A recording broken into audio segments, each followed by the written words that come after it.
Neither my window wrapping or light cause him to blink, flinch, or even move.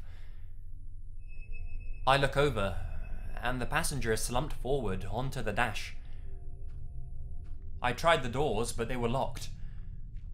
This all began to creep me out, so I called down to the sheriff's station and I request a Code 2 unit up to my location to help me check them out. Code 2 means no lights and no sirens.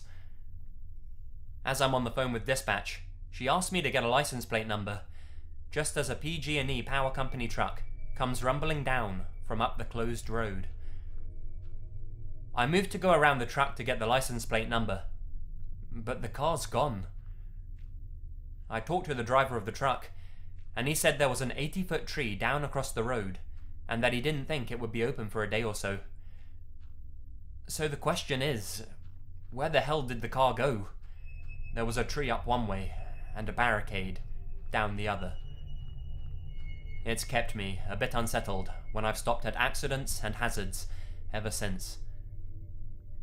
In the description, you can see the intersection via Google Maps.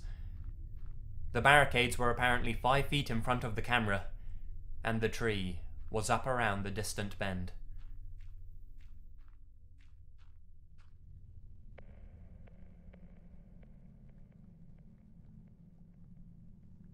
I've always loved the outdoors. I was fortunate enough to be born in the Great Pacific Northwest, the Western Washington Cascades to be exact. My father and I spent much of my early years of life exploring the mountains, fishing, and hunting. There are parts of the Cascades that I know like the back of my hand. One of those places is Goblin Creek, up the Index Galima Road off Highway 2. When I was a kid, we would drive up there to do some fishing and shooting, but also to collect a specific type of rock that, when cut in half and polished, would resemble a scenic picture of the view of the mountains from within a cave. I don't remember the true name of these stones. We just called them picture rocks. My father's friend and neighbour owned an art gallery mineral shop that used to be a church. If you've ever driven through Startup on your way from Salton to Gold Bar on Highway 2, you might remember seeing the robot sculpture outside the shop that my dad built. This is the place where we sold the stones for $2 a pound. For a preteen, it was quite lucrative revenue. The walk from the creek where we harvested these rocks to the dirt road wasn't particularly long, but lengthy enough that you could presumably get lost while en route if one didn't know where to go. In the years we spent at this creek, I'd only ever seen 2 other people out there. One was a game warden that heard the gunshots from our target practicing sessions and tracked us down to make sure that everything was fine. The other is the subject of my curiosity. When I was about 14, I distinctly remember hauling a backpack full of these rocks up from the creek to my dad's truck. Along the way, I ran into a man that looked to be about 30 years old. We both appeared to be surprised that we would run into anyone in this rather remote section of the mountains. But as I got closer to this man, he seemed to grow increasingly more startled, as if he was seeing a ghost. He didn't say anything as I passed. He just stared at me, seemingly trying to find out the appropriate words to ask me something. After passing him, I remember thinking how much this guy looked like he could be in my family. The similarities were striking. I continued to the truck. I dumped off my load of rocks, and I headed back down to the river to my dad. When I arrived, I told him about the encounter, and I asked if he had seen this man, to which he replied he hadn't. I have remembered this encounter quite vividly since then. Last year, I was visiting my family in Snohomish, and decided to head up to Old Goblin Creek for nostalgic purposes. It had been about 15 years since I was last up there. Along the way up there, I found out that the Index Galima Road had apparently washed out years before. Luckily, I knew another way up there via Jack Pass. I found the dirt road, and I parked where my dad used to park, and I proceeded to walk through the woods down to the creek. Along the way, I saw something that absolutely shook me to the core. As I was about halfway through the woods, I was startled to see someone else coming up from the creek. A boy, about 14 years old. He was wearing a backpack that looked to be burdened by heavy weights. As we got closer, I began to get increasingly confused and shocked, as the boy looked exactly like I did at his age. I meant to say something to him as I passed, but I couldn't figure out the right words to express what I was thinking at that moment. He passed me and kept going. I walked a little way and finally stopped when it all really hit me. I remembered the encounter from my teenage years and realized I had just lived the other half of the experience. I turned around to catch up with the boy in the thick western Washington woods. I ran all the way back up the road to where my trap was to find nothing. There wasn't anywhere else but the road for him to have gone, and I hadn't stalled so long as to not be able to catch up with him.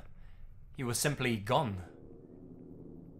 Curiosity got the better of me, so I hurried down to the creek, half expecting to find my dad fishing on the bank, 15 years younger. I found nothing.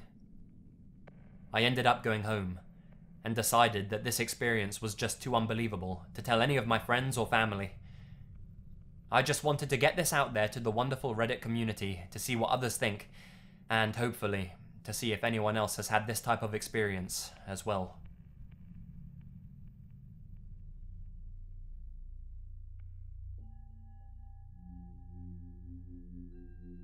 I used to work in music, and I toured with this band. Josh was the guitarist.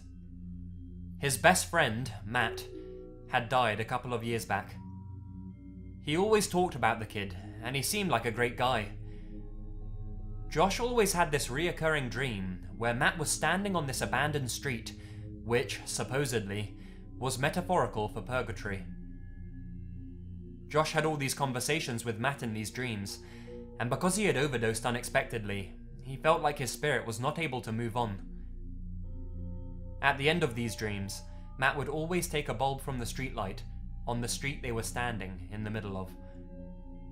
Josh described these dreams in extreme detail, and even I could pretty much picture what the street looked like. Fast forward to about 6 months into touring with these guys. They were huge Bright Eye fans, and wanted to stop in Casadaga, Florida.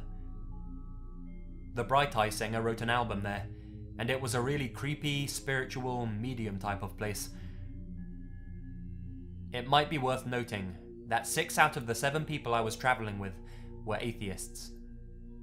So we drive into Casadaga around 2 or 3 in the morning, and we just drive around for a bit. Suddenly, this big black dog comes into the middle of the road and just stops and looks at us. The guys in the band were weird as fuck and were saying things like, "Follow that dog, it's trying to show us something." In my mind, I'm just thinking, these guys are fucking idiots. We follow this dog for a few blocks, as it was walking pretty slow. All of a sudden, we turn a street, and the dog bolts. We try and speed up to catch it, but Josh says, "Stop the fucking van. This is it." We're all confused, and he gets out of the van and looks around. This is it. This is the street in my dreams.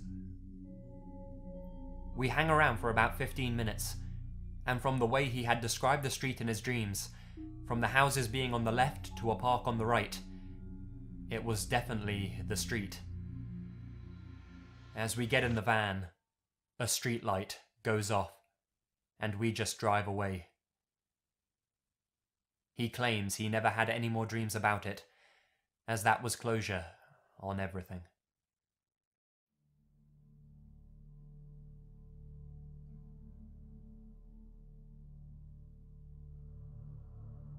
At 12 years of age, my mum let me stay in the truck as she went grocery shopping. As I wait, I see an old guy walking towards the truck with an indescribable look on his face, staring at me as if I knew too much. He stops 5 feet from the truck, and he looks at me for a couple of seconds, and heads back the exact way he came, For some reason, I found this very traumatic, and I was confused at that age. 5 or 6 years later, my dad was showing me home videos of us at Yellowstone Park. I must have only been about 1 or 2 years of age in these videos. At Old